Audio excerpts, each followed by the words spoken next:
बंधुओं, शारदीय नवरात्रि प्रारंभ होने वाले हैं। तो नवरात्रि के पहले दिन मंदिर में जाकर चुपचाप दान कर आना, यह एक छोटी सी चीज। इसके दान करते ही माँ दुर्गा आपसे इतनी अधिक प्रसन्न हो जाएंगी कि आपके भाग्य को सूरज से भी ज्यादा तेज चमका देंगी। हर प्रकार के शत्रुओं का नाश कर देंगी और आपकी हर एक मनोकामना चुटकियों में पूरी कर देंगी। जी हाँ बंधुओं, यह कोई साधारण चीज नहीं है। यह माता रानी को बेहद प्रिय, अत्यंत शक्तिशाली और गुप्त प्राचीन महाविद्या है। इस नवरात्रि आप इस प्रयोग को करके देखो, फिर उसके जो चमत्कारी परिणाम आएंगे उन्हें देखकर आपकी आंखें फटी की फटी रह जाएंगी। जी हाँ बंधुओं, तो जयकारा बोलो माता रानी का।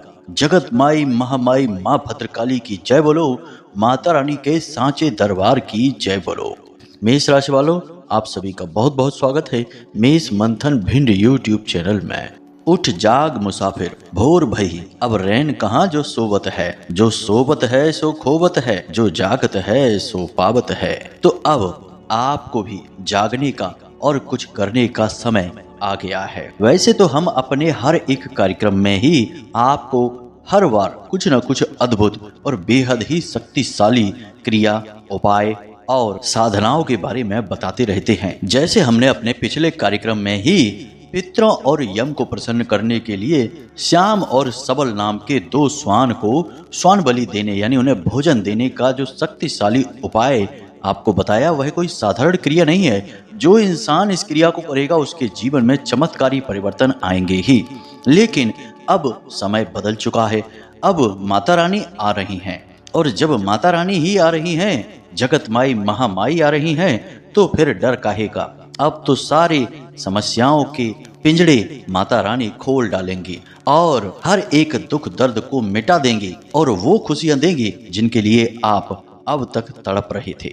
जी हाँ बंधुओं, आज के इस कार्यक्रम में हम जिस एक चीज के बारे में आपको बताने जा रहे हैं, यह बहुत ही गुप्त, बहुत ही शक्तिशाली क्रिया है और इसे केवल वो ही लोग बता सकते हैं जिनके पास स्वयं साधनाओं के लंबे चौड़े अनुभव होते हैं, जिन्होंने माता रानी की अनुभूतियां प्राप्त की हैं और उन्हीं के द्वारा बताए जाने पर ये क्रिया फलित होने वाली है। कोई साधारण पुरुष यदि इस क्रिया को नकल करके किसी को बता भी देगा तो यह क्रिया फलित नहीं होगी, क्योंकि इस क्रिया में गुरु आशीर्वाद की बहुत अधिक आवश्यकता होती है और यह क्रिया गुरु शिष्य परंपरा के माध्यम से ही दी जा सकती है। याद रखना बंधुओं कि जब भी कोई व्यक्ति किसी दूसरे व्यक्ति को ज्ञान देता है तो वह हमारी वैदिक परंपरा के अनुसार उस व्यक्ति का औपचारिक गुरु बन जाता है। और यहीं पर जब दैवीय क्रियाओं की बात की जाती है, दैवीय शक्तियों के आशीर्वाद को दिलवाने की बात की जाती है, तब गुरु शिष्य परंपरा का पालन होना अत्यंत अनिवार्य है, अन्यथा क्रियाएं फलित ही नहीं होती हैं। याद रखना कि छोटे मोटे उपाय तो कोई भी बता देता है और उनसे थोड़े बहुत लाभ भी प्राप्त हो जाते हैं, लेकिन विशिष्ट और बहुत ही शक्तिशाली उपाय जो कि सचमुच में कारगर होते हैं, 100% काम करते हैं, उन्हें केवल अनुभवी साधक ही दे सकते हैं और आपको भी उन्हें ऐसे व्यक्तियों से ही लेना चाहिए। अब आप यहाँ पर यह सोचेंगे कि हम कैसे जाने कि जो हमें बता रहा है वह अनुभवी साधक है भी या नहीं। तो सीधी सी बात है कि जो अनुभवी साधक होगा उसकी बातें आपके दिल में प्रवेश कर जाएंगी। वह जीवन के ज्ञान की बात करेगा, अनुभव की बात करेगा, वह आपको ज्ञान की गहराई तक लेकर जाएगा, क्योंकि उसने ज्ञान हासिल किया है, उसने मेहनत की है। और जो नकल कर करके बोलेगा उसकी बातें बड़ी ऊटपटांग और बेसिर पैर की होंगी और अपनी हल्की बातों से ही वह खुद का परिचय दे देगा कि वह कोई साधक नहीं है, बस इधर उधर से सुनकर आपको कुछ बता रहा है। बंधुओं, याद रखना कि जो भी बातें हम आपको बताते हैं वे हमारे अपने व्यक्तिगत अनुभवों पर आधारित होती हैं, लंबी गहरी साधनाओं के अनुभवों पर, माता भद्रकाली की कृपा और आशीर्वाद पर आधारित होती हैं। तो अब इस कार्यक्रम में हम जिस एक चीज के बारे में आपको बताने जा रहे हैं, उस एक चीज में बहुत अधिक शक्ति है और पूरे 9 दिन तक वह आपके जीवन में शुद्ध सकारात्मक ऊर्जा को भर देगी, आपके जीवन से हर एक कष्ट को समाप्त कर देगी और जिन जिन चीजों की आपके जीवन में कमी है वे सारी चीजें आपको ला कर देगी। जी हाँ बंधुओं, आप कह सकते हैं कि स्वयं माँ चामुंडा देवी आपको सब कुछ ला कर देने वाली हैं। लेकिन इसके लिए कुछ विशेष नियम भी होंगे। दिव्य शक्तियां यूं ही सड़क पर घूमने वाले कोई मामूली लोग नहीं हैं। ये परम पवित्र, परम शक्तिशाली और परम दिव्य अनुभूतियां होती हैं, ऊर्जाएं होती हैं। इन्हें साधना पड़ता है और इन्हें साधने के लिए कुछ विशेष नियमों का पालन करना होता है। तो अब न केवल हम आपको इस एक चीज के बारे में बताएंगे, बल्कि आपको सारे नियम और विधि विधान के बारे में भी बताएंगे। हालांकि जो व्यक्ति मन के सच्चे हैं, सात्विक हैं, उनके लिए कोई कठिन नियम नहीं है। कठिन नियम तो उनके लिए है जो तामसिक प्रवृत्ति के इंसान हैं, जिनका भोजन ही और व्यवहार ही तामसिक है। उन्हें कठिनाई अवश्य आएगी, क्योंकि उन्हें व्यवहारिक परिवर्तन करने होंगे। खैर, जो भी है, आप अभी देख ही लेंगे कि हम किन बातों के बारे में आपको बताने जा रहे हैं। कोई कठिन नियम नहीं है, आप आसानी से उन्हें पालन कर लेंगे, पूरा कर लेंगे। और यदि 9 दिनों तक आप लगातार इन नियमों का पालन कर पाते हैं, तो फिर हम गारंटी के साथ कहते हैं कि आपका जीवन 100% बदल जाएगा। यह हमारा अपना अनुभव भी है और हमने कई लोगों में इस प्रकार के प्रयोग करके देखे हैं और बहुत ही पॉजिटिव रिजल्ट हमें मिले हैं। और अब माता रानी आ ही रही हैं, तो हम सोच रहे हैं कि आपको यह गुप्त ज्ञान और बेहद शक्तिशाली विद्या दे दी जाए, क्योंकि यही उचित समय है। तो बंधु, आप इस ज्ञान का पूरा सम्मान करना और सात्विक मनोकामनाओं की पूर्ति के लिए ही इसका प्रयोग करना। मतलब कि कोई ऐसी मनोकामना मन में मत मान बैठना जिससे किसी की हानि होती हो। आपको लाभ हो, इसमें तो अच्छी बात है, लेकिन किसी की हानि हो, यह गलत बात है। तो बस आपको इस बात का ख्याल रखना है। बंधुओं, कार्यक्रम को अंत तक अवश्य देखना। यदि सचमुच में आपको अपने जीवन में कुछ बदलना है, यदि केवल टाइम पास ही करना है, तो कोई बात नहीं है, आप इसी समय इसे छोड़कर चले जाइए, क्योंकि हम ज्ञान केवल उसी को देना चाहेंगे जिसे सचमुच में इसकी जरूरत है। तो उम्मीद करते हैं बंधुओं, आप हमारी भावनाओं को समझ रहे होंगे और हम जो कहना चाहते हैं उन बातों के सही मतलब को भी आप समझ चुके होंगे। तो चलिए आज के इस विशिष्ट कार्यक्रम की शुरुआत करते हैं, लेकिन उससे पहले हम अपनी परंपरा अवश्य निभाएंगे और माता रानी को आभार अवश्य व्यक्त करेंगे। तो कमेंट बॉक्स में पूरे भक्ति भाव के साथ, प्रेम के साथ लिखिए, जय मां भद्रकाली कृपा करो। माता रानी निश्चित तौर पर आपके ऊपर पूरी कृपा बनाएंगी, पूरा आशीर्वाद देंगी, आपका जीवन धन्य हो जाएगा। साथ ही साथ बंधुओं, हम चाहेंगे कि आप यदि इस चैनल कार्यक्रम पर पहली बार आए हैं, तो आप इस चैनल को सब्सक्राइब भी जरूर कर लें, अभी कर लें, क्योंकि ऐसा करते ही आप न केवल माता रानी के दिव्य परिवार के सदस्य बन जाएंगे, बल्कि प्रतिदिन विशिष्ट धार्मिक और वैदिक ज्ञान भी आपको प्राप्त होगा, जैसा पूरा YouTube पर कोई आपको दे नहीं सकता है, क्योंकि यहाँ तो कॉपी पेस्ट सिस्टम चल रहा है। अनुभव किसी के पास नहीं है, बस इसका उसका सुनकर लोग बोल रहे हैं। जबकि हमारे संपूर्ण कार्यक्रम माता रानी की पूरी कृपा, आशीर्वाद और अनुभूतियों के आधार पर ही प्रसारित किए जाते हैं, माता रानी के धाम से प्रसारित किए जाते हैं। इसलिए आप गलत ज्ञान कहीं से ना हासिल कर लें, तो इस चैनल को जल्दी से सब्सक्राइब करके इसके सदस्य बन जाएं और सर्वथा श्रेष्ठ ज्ञान ही प्राप्त करें। तो चलिए बंधुओं, जल्दी से चैनल को सब्सक्राइब करिए, फिर आगे बढ़ते हैं। तो बंधुओं, हम आपको इस विशिष्ट और गुप्त चीज के बारे में बताएं, उससे पहले हम चाहेंगे कि आप माता रानी के दिव्य स्वरूपों को अपने जीवन में कैसे उतारा जाए, शास्त्रों के अनुसार इस बात को भी समझ लें, तो आपको बहुत आनंद आएगा इस कार्यक्रम को सुनने में और देखने में। तो अब ध्यान से सुनिए, बातें बड़ी ही विशेष हैं और अद्भुत हैं, आपने पहले कभी सुनी नहीं होगी, हम इस बात की आपको गारंटी देते हैं। तो ब्रह्मा जी ने महिषासुर नाम के एक दानव को आशीर्वाद दे दिया, या यूं कहें कि वरदान दे दिया कि अब उसे कोई मार नहीं सकता है। और उसने हाहाकार मचा दिया और फिर तीनों देवताओं ने साथ मिलकर आवाहन किया शक्ति के शुद्ध स्वरूप का, और संपूर्ण शक्ति प्रकट हुई, जिनमें कि स्वयं ब्रह्मा विष्णु महेश की शक्ति भी समाहित हुई देवी दुर्गा के रूप में। और उन्होंने 9 दिन लगातार घमासान युद्ध करके 10वें दिन दुर्गा देवी ने महिषासुर नाम का जो दानव था उसका वध कर डाला। अब इस कहानी से हमें क्या सीख मिलती है, जरा आप इस पर गौर करिए। शास्त्रों में जो कहानियां बताई जाती हैं वे केवल रोचक कहानियां या प्रसंग नहीं होते हैं, वे हमारे जीवन के लिए बहुत विशेष ज्ञान का पिटारा होते हैं, परंतु उन्हें समझ पाने के लिए थोड़ा वेदज्ञ होना पड़ता है। भौतिकवादी व्यक्ति इन्हें ना तो रुचि से सुनते हैं और ना ही इन्हें समझ सकते हैं। तो अब ध्यान से सुनिए, यह महिषासुर कौन है? महिषासुर है हमारी बुरी प्रवृत्तियां। और बुरी प्रवृत्तियां क्या हैं? हमारे व्यसन। व्यसन कई प्रकार के होते हैं, इसीलिए महिषासुर बहुत शक्तिशाली था, क्योंकि व्यसन बहुत शक्तिशाली होते हैं। इंसान को जब जकड़ लेते हैं तो फिर जीवन भर छोड़ते नहीं हैं। कोई शराब पीना शुरू कर देता है, उसे लत लग जाती है, तो शराब पीते पीते ही उसकी मृत्यु हो जाती है, परंतु शराब नहीं छूटती है। किसी को तंबाकू खाने की लत है, किसी को धूम्रपान की लत है, किसी को गलत कार्यों की, जुआ, शराब, वेश्यावृत्ति, पता नहीं क्या क्या दुनिया भर के व्यसन। यहाँ तक कि हमारा आलस और जरूरत से ज्यादा सोना भी व्यसन है। तो यह जो महिषासुर है, यह हमारे व्यसन को दिखा रहा है। और व्यसन इतना शक्तिशाली है कि इसके जाल को तोड़ पाना किसी के भी बस की बात नहीं। इसे तो केवल वही तोड़ सकता है जिसने ब्रह्मा, विष्णु, महेश और शक्ति को साध लिया हो। अब ब्रह्मा, विष्णु और महेश को साधना क्या है, शक्ति को साधना क्या है, जरा इसे भी ध्यान से समझिए। बंधुओं, आपको यह ज्ञान कहीं भी नहीं मिलेगा सुनने को, हम गारंटी के साथ कहते हैं, क्योंकि लोग सिर्फ सुन सुना कर बोलते हैं, खुद अनुभव नहीं करते हैं और ना ही शास्त्रों को गहराई से पढ़ते हैं। तो ध्यान से सुनिए, यह संपूर्ण सृष्टि त्रिगुणात्मक है, जो 3 देवों का प्रतीक है, यानी उत्पत्ति, पालन और संहार। अब उत्पत्ति के जो देवता हैं उन्हें ब्रह्मा जी कहा जाता है और ये रजोगुण के सूचक होते हैं।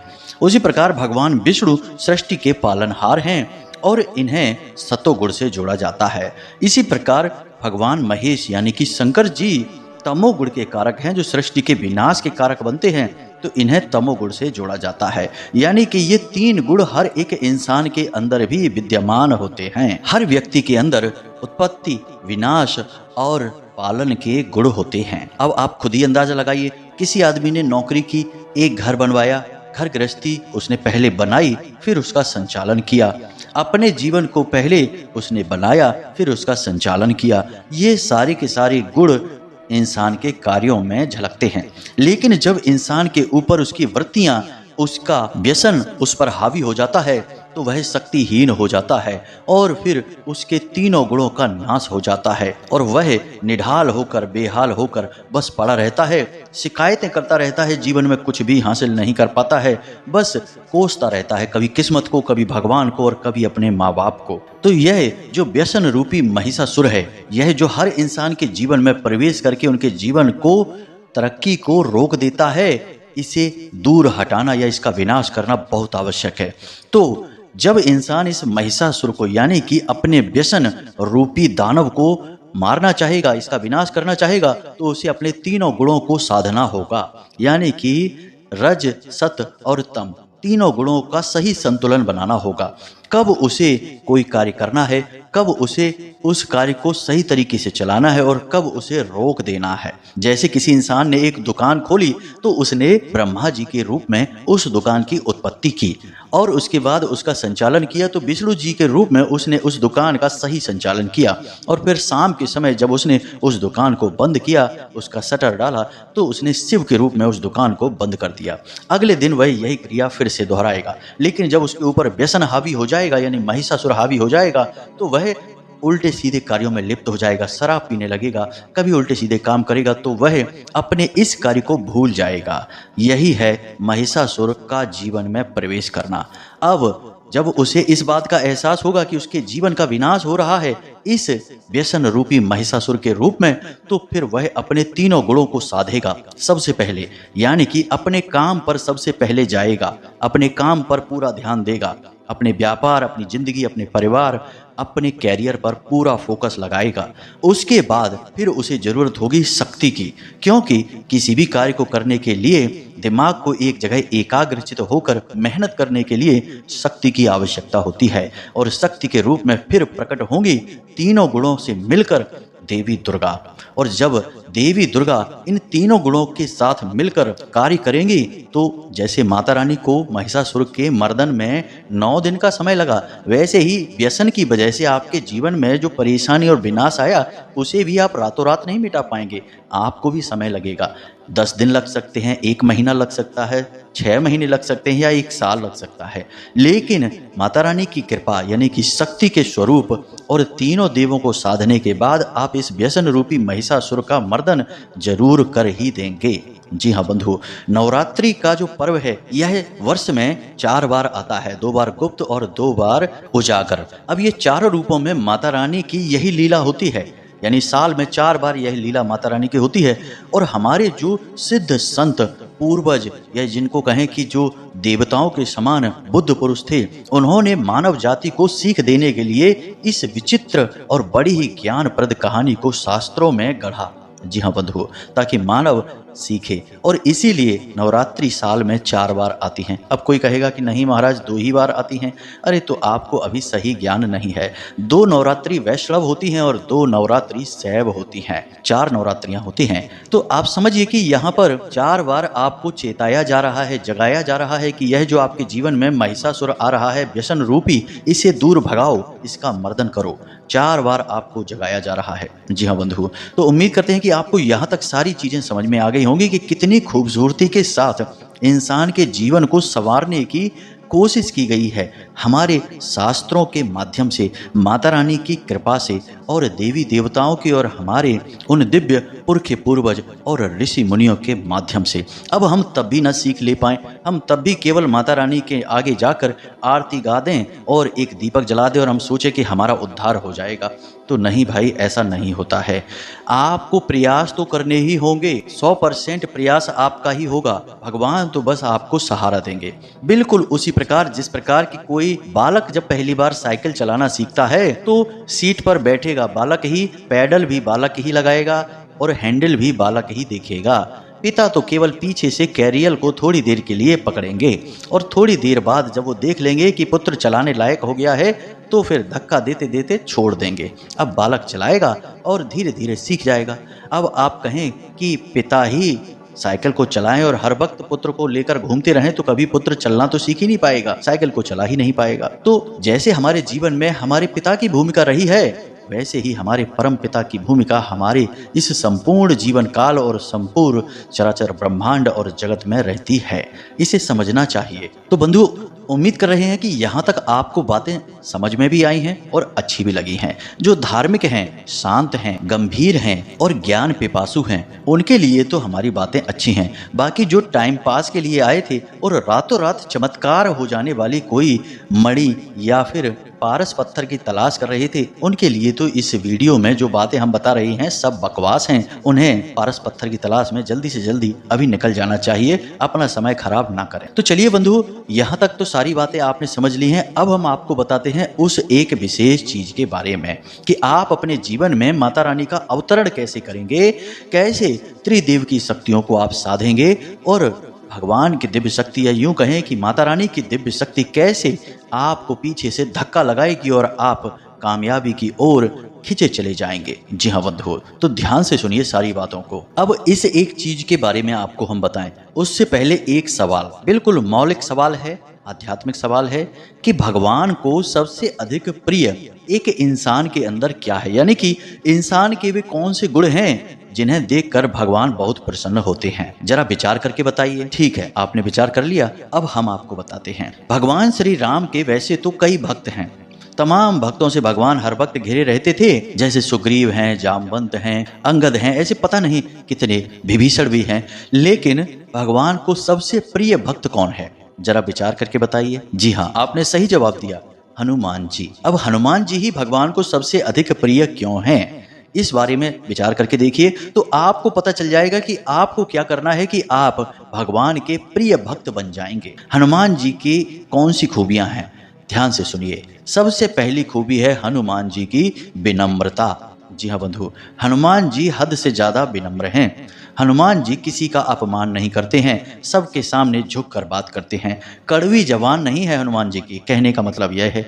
दूसरी बात कि हनुमान जी किसी भी काम को छोटा या बड़ा नहीं समझते हैं। जब श्री राम जी ने कहा कि हनुमान, हमने तो विभीषण को लंकापति बना दिया और सुग्रीव को किष्किंधा का पद दे दिया और हमने भी अयोध्या के राजा का पद ले लिया, तुम्हें तो कोई पद ही नहीं दिया। तो हनुमान जी ने प्रभु श्री राम के दोनों पद उठाकर अपने सिर पर रख लिए और बोले, प्रभु हमें तो 2-2 पद मिल गए हैं, आप सबको तो एक ही एक पद मिला है और हमें जो पद मिला है वो तो हमारे प्रभु का पद है। दो दो पद मिले हैं, तो इससे बढ़कर हमारे लिए खुशी की क्या बात होगी। तो अब ऐसे हैं हमारे हनुमान जी। तो अब ध्यान से समझिए कि हनुमान जी के जो गुण हैं वे गुण आपके अंदर होने चाहिए। तो क्या हनुमान जी शराब पीते हैं? क्या हनुमान जी व्यभिचार करते हैं? क्या हनुमान जी झूठ बोलते हैं? क्या हनुमान जी किसी का अपमान कर देते हैं, किसी का शोषण करते हैं? बंधुओं, ये बातें बड़ी ही सरल हैं सुनने में और ऐसा लगता है कि हाँ, ये बातें तो सुनने की हैं, हकीकत में ऐसा कुछ भी नहीं होता है। लेकिन बंधुओं, हकीकत में ऐसा ही होता है। समाज यदि गंदा हो गया और सारा का सारा वातावरण नकारात्मक हो गया तो इसका मतलब यह नहीं कि आप भी गंदे हो जाएं, आप भी नकारात्मक हो जाएं। यदि आप नाली में कहीं गिर जाते हैं और आपके कपड़े गंदे हो जाते हैं, शरीर पर भी यदि आपके गंदगी लग जाती है, तो आप सबसे पहले क्या करेंगे? पहले खुद को साफ करेंगे, फिर अपने कपड़ों को साफ करेंगे। यह तो नहीं कहेंगे कि अरे अब तो हम नाली में गिर गए, चारों तरफ गंदा पानी ही है, कचड़ा ही है, तो अब तो एसी में रहना पड़ेगा, हमें भी गंदा होना ही पड़ेगा, मजबूरी है, क्या करें। जी नहीं, आप ऐसा नहीं करेंगे। तो बस अपने व्यवहारिक जीवन में भी आपको ऐसा नहीं करना है। हमेशा सत्य के मार्ग पर चलें, किसी का दिल ना दुखाएं, पवित्रता को हमेशा अपने साथ रखें और भगवान के नाम स्मरण को ही अपना हथियार बनाएं। जी हाँ बंधुओं, जब भी जीवन में कोई भी परेशानी हो, कोई भी उलझन अटकन हो, तो सीधे भगवान की शरण में जाएं। जिसके भी आप साधक हैं, जिसकी भी आप पूजा करते हैं, उसी रूप में भगवान को सच्चे मन से याद करें, उनके नाम का स्मरण करते रहें। बंधुओं, ये बातें केवल कहने की नहीं है, इन बातों में बहुत शक्ति है, प्रचंड ऊर्जाएं हैं। लेकिन आज के इस भौतिकवादी या यूं कहें कि अधकचरे समाज ने इन बातों को पीछे ढकेल दिया है और केवल लालच, व्यसन और शोषण को ही आगे बढ़ा दिया है। बड़ी ही दुख की बात है ये। खैर बंधुओं, कहने का मतलब यह है कि आपको इस क्रिया को करने से पहले अपने जीवन में इन गुणों को लाना होगा। भोजन जितना हो सके उतना साधारण खाएं, तेज मसालेदार भोजन ना खाएं इन 9 दिनों के लिए, यानी कि माता रानी के जो 9 दिन हैं, इन 9 दिनों के लिए। उसी के साथ साथ जितना हो सके उतना सत्य कहने की कोशिश करें। यदि बहुत बड़ी कोई परेशानी हो, ज्यादा नुकसान हो रहा हो, तो झूठ बोलकर भी काम चला सकते हैं, परंतु बात बात पर झूठ बोलना, लोगों को बेवकूफ बनाना, हर बात में इधर की उधर बात करना, ये बिल्कुल गलत है। किसी की बुराइयां नहीं करनी है। जब भी एकांत में हो, भगवान के नाम का स्मरण करना है, क्योंकि यह चित्त बड़ा ही चंचल है। यदि आप इसे कहीं नहीं लगाएंगे तो ये आपको कहीं ना कहीं लगा ही देगा और यह जहां आपको लगाएगा वहां आपका विनाश ही होगा। जी हाँ बंधु, तो आप इसे भगवान के नाम में लगा देना, बस यह काम आप करना। अब हम आपको बताने जा रहे हैं इस एक चीज के बारे में, जरा ध्यान से सुनना सारी बातों को, और जैसे हम बता रहे हैं बिल्कुल वैसे ही इनका उपयोग करना और नवरात्रि के पहले दिन मंदिर में जाकर इसे दान कराना। तो ध्यान से सुनिए। सबसे पहले तो आपको नवरात्रि के पहले दिन माता रानी के दरबार में जाना है, यानी आपके नजदीकी माता रानी का जो भी मंदिर हो वहां जाना है और माता रानी को पूर्ण श्रृंगार उन्हें समर्पित करना है। जी हाँ बंधु, यह बहुत ही जरूरी है। उसके बाद उस मंदिर में बैठने वाला जो आसन है, यानी जिस आसन पर बैठकर भक्त लोग माता रानी की पूजा पाठ आराधना करते हैं, ऐसे 5 आसन आपको दान करने हैं। साथ ही साथ किताब भी दान करनी है। किताब यानी कि चालीसा वगैरह की किताबें होंगी या दुर्गा सप्तशती की जो किताबें हैं, वे किताबें आपको 5 दान करनी होंगी। इसी के साथ साथ माता रानी को इत्र अवश्य दान करें। इत्र के दान से माता बहुत अधिक प्रसन्न हो जाती है और इत्र शुक्र का भी सूचक होता है। जब आप माता रानी को श्रृंगार और इत्र, विशेष तौर पर अच्छी क्वालिटी का इत्र लेना है आपको। ऐसे ही कोई उल्टी सीधी सस्ती चीज ना ले लेना, थोड़ा खर्चा कर लेना। इससे होता यह है कि माता रानी को आपके इत्र की कोई विशेष आवश्यकता नहीं है, लेकिन आपका भाव जरूर दिखता है कि आपने कष्ट उठाया, मेहनत की और अपनी मेहनत का पैसा आपने माता रानी के ऊपर लगाया, तो भाव दिखाना है आपको। तो आपको थोड़ा अच्छी क्वालिटी का इत्र लेकर माता रानी को समर्पित करना है, उन्हें देना है। इससे माता रानी बहुत अधिक प्रसन्न होती है और सबसे बड़ी बात कि आपके जीवन में धन की कभी कमी नहीं होती है। अब बात करते हैं उस विशेष चीज के बारे में जो आपके लिए बहुत लाभप्रद रहेगी और जिससे सीधी कृपा आपको माता रानी की प्राप्त हो जाएगी। तो इसके लिए आपको क्या करना है कि एक सफेद रंग का कागज लेना है और उस सफेद रंग के कागज पर आपको 9 बार नवाड़ मंत्र लिखना है। नवाड़ मंत्र तो आप जानते ही होंगे, ऐं ह्लीं क्लीं चामुंडाय विच्चय। ओम नहीं लगाना है, नहीं तो यह दशाक्षरी हो जाता है। तो अब आपको नवाड़ मंत्र लिखना है 9 बार। उसके बाद आपको उस कागज को लपेटने के लिए एक हरे रंग की पोटली चाहिए, यानी हरे रंग का एक कपड़ा चाहिए। और अब दूसरी सामग्री है चावल। थोड़े से चावल आपको चाहिए, ज़्यादा नहीं, बस एक मुट्ठी चावल ही चलेंगे। उसके बाद आपको देखना है कि चावल टूटे फूटे ना हो, अच्छी क्वालिटी के हों। खंडित चावल पूजा पाठ में या भगवान को समर्पित नहीं किए जाते हैं। इसके बाद आपको एक सुपारी, एक इलायची और एक लौंग का जोड़ा, साथ ही साथ एक सिक्का। जी हाँ बंधुओं, वैसे तो चांदी के सिक्के का विधान है, लेकिन आप चांदी का सिक्का यदि नहीं कर सकते हैं तो कोई बात नहीं है, कोई भी साधारण सिक्का आप कर सकते हैं, लेकिन चलने वाला सिक्का होना चाहिए, खोटा सिक्का नहीं। इस पूरी सामग्री को आप पोटली बनाकर रख लें और पहले दिन देवी दुर्गा के या माता रानी के किसी भी मंदिर में आप जाएं और इस सामग्री को माता रानी के चरणों में रख दें। यानी कि जो गर्भगृह में पुजारी होंगे उनसे निवेदन करें कि इस सामग्री को माता रानी के चरणों में समर्पित करें। उसके बाद बस आपको करना इतना है कि वहां पर बैठकर इस नवाड़ मंत्र का कम से कम एक माला जाप करनी है। मंदिर में वहीं पर बैठकर गाय के घी का आप दीपक जलाएं और नवाड़ मंत्र का जाप करें। रुद्राक्ष की माला का प्रयोग करें, स्फटिक की माला का भी प्रयोग कर सकते हैं। रुद्राक्ष की माला का प्रयोग करना सर्वोत्तम रहेगा, कोई समस्या नहीं है। माता रानी को भोग प्रसाद पुष्प आदि तो समर्पित करेंगे ही। एक माला नवाड़ मंत्र का जाप करें। इसके बाद कोशिश यह करें कि अपने घर में 9 दिन तक लगातार गाय के घी से अखंड ज्योति भी जलाते रहें और अपने घर में भी प्रतिदिन रात्रि के समय, दिन में नहीं, रात्रि के समय नवाड़ मंत्र की एक माला जाप रुद्राक्ष की माला से करते रहें। यानी पहले दिन यह क्रिया आप मंदिर में करेंगे, उसके बाद आपको प्रतिदिन यह क्रिया 9 दिनों तक लगातार अपने घर में करते रहनी होगी। बस इतना सा आपको करना है और वह जो सामग्री आपने माता रानी के चरणों में रखी है उसे वहीं रखी छोड़ दें। केवल उसके अंदर जो कागज आपने 9 बार माता रानी का मंत्र लिखकर रखा था, उस कागज को पुजारी जी से कहकर वापस ले लें और माता रानी के दिव्य दरबार का आशीर्वाद प्राप्त जो सिंदूर है उसे उस कागज पर लगवा लें। वह माता रानी की प्रसादी होगी जो आपके काम आएगी और उस कागज को लाकर आप अपने घर में, अपने पूजा घर में रख लें। पूजा घर में भी उसे पूरी पवित्रता के साथ रखें, यानी कि माता रानी का जो भी स्वरूप आपके घर में, पूजा घर में विद्यमान है, उनके चरणों में रख दें। बस इतनी सी क्रिया आपको करनी है और 9 दिन तक लगातार इस क्रिया को दोहराते रहेंगे और फिर देखिए कि कैसे जादुई चमत्कार आपके जीवन में होते हैं। बाकी जीवन शैली में भी आपको परिवर्तन करने होंगे, हमने आपको इसके बारे में बता दिया है, क्योंकि सारी चीजों को एक साथ मिलाकर कार्य करने से ही महापरिवर्तन आते हैं। वरना आप केवल एक ही कार्य करेंगे और बाकी किसी चीज पर ध्यान नहीं देंगे तो परिवर्तन बहुत ही सूक्ष्म होंगे, हो सकता है आपको दिखाई भी ना दें। इसीलिए लोग कहते हैं कि गुरुजी आपने जो उपाय बताया वह ठीक से काम नहीं किया, थोड़ा बहुत फायदा तो हुआ लेकिन अधिक लाभ नहीं हुआ। अब ऐसा क्यों हुआ? क्योंकि आपने ही ठीक से काम नहीं किया। तो बंधुओं, उम्मीद करते हैं कि सारी बातें आपको अच्छी लगी हैं, समझ में आई हैं। अब इन बातों का आप प्रयोग करके अपने जीवन में उतारेंगे और जीवन को बदल डालेंगे। तो चलिए आज के इस विशेष कार्यक्रम को यहीं समाप्त करते हैं। यदि कोई प्रश्न आपके मन में उठे तो आप कमेंट करके पूछें या फिर डिस्क्रिप्शन में दिए गए व्हाट्सएप नंबर पर मैसेज करके भी पूछ सकते हैं। मिलते हैं अगले विशेष कार्यक्रम में। प्रेम से बोलिए जय माई की, जय मां भद्रकाली। माता रानी आपका कल्याण करें। धन्यवाद।